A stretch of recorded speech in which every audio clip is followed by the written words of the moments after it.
कांग्रेस के वरिष्ठ नेता और कई बार विधायक रह चुके प्रमोद तिवारी का कप्तानगंज चौराहे पर कांग्रेस पार्टी के पदाधिकारी ने जोरदार स्वागत किया।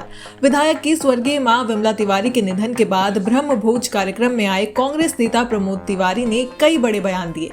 पूर्व विधायक प्रमोद तिवारी ने कहा कि वर्तमान सरकार केवल महाकुंभ पर राजनीति कर रही है और जाति धर्म की राजनीति करते हुए सामाजिक सौहार्द बिगाड़ रही है। कोई कुंभ तब से नहीं शुरू हुआ जब से मोदी जी या आए हुए हैं यहाँ पे योगी जी। कुंभ तो हजारों साल पहले से सनातन धर्म को मानने वाले, जो उनको नहीं भी मानते हैं धर्म को, वहाँ की सांस्कृतिक छटा देखने के लिए गंगा यमुना सरस्वती के पावन स्थली पर लाखों लोग आते हैं। लेकिन जैसी आदत है भाजपा की, हर बात पे झूठ बोलो।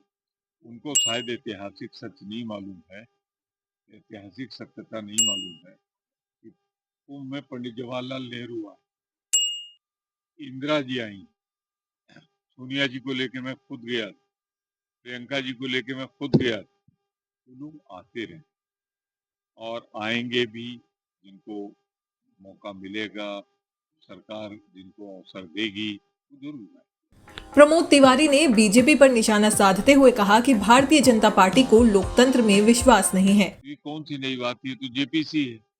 159 एमपी लोकसभा और राज्यसभा में सस्पेंड करके इन्होंने बिल पास कराए। तो भारतीय जनता पार्टी को मैं बोलना चाहता हूँ कि भारतीय जनता पार्टी को लोकतंत्र में विश्वास नहीं है।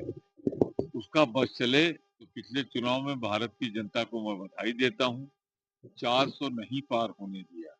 अगर 400 पार हो जाती तो अम्बेडकर जी का संविधान नहीं रहता। इसके अलावा दिल्ली में बढ़ते वायु प्रदूषण और यमुना नदी में बढ़ती गंदगी के लिए भाजपा और आम आदमी पार्टी को जिम्मेदार ठहराया है। किसने बनाया उसको प्रदूषित? यमुना में जो प्रदूषण है या दिल्ली में जहाँ मैं भी रहता हूँ 400 के पार वायु प्रदूषण चला गया। तो किसकी वजह से, किसकी बदौलत? 10 साल से ज्यादा से केंद्र में सरकार है भाजपा की, मोदी जी की, और वो यूनियन टेरिटरी है जो केंद्र द्वारा चलती है।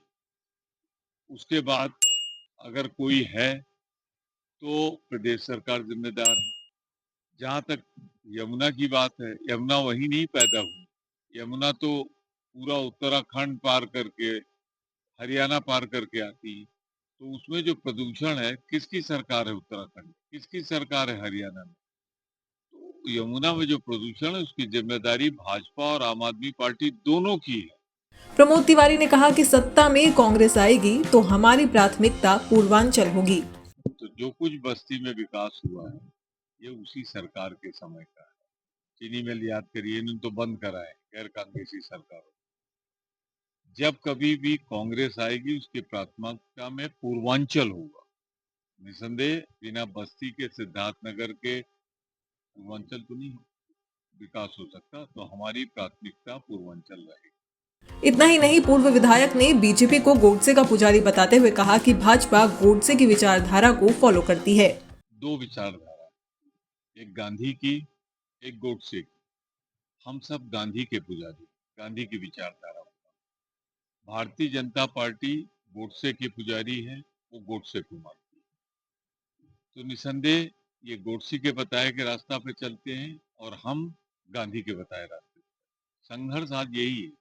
और इसीलिए तो देखिए ना, जो गोडसे की विचारधारा थी आज वो भारतीय जनता पार्टी के सर पर चढ़ती है। वो धर्म की भी परिभाषा वैसे कर रहे हैं, समाज की भी परिभाषा वैसे कर रहे हैं। मैं कह सकता हूँ गांधी हमेशा जीता है, गोडसे हारा है। इस देश की जनता गांधी को फिर जिताएगी, गोडसे को। बता दें कि वर्तमान में प्रमोद तिवारी राजस्थान राज्यसभा निर्वाचन क्षेत्र से राज्यसभा में विपक्ष के उपनेता के रूप में कार्यरत हैं। ब्यूरो रिपोर्ट, डायनामाइट न्यूज, बस्ती।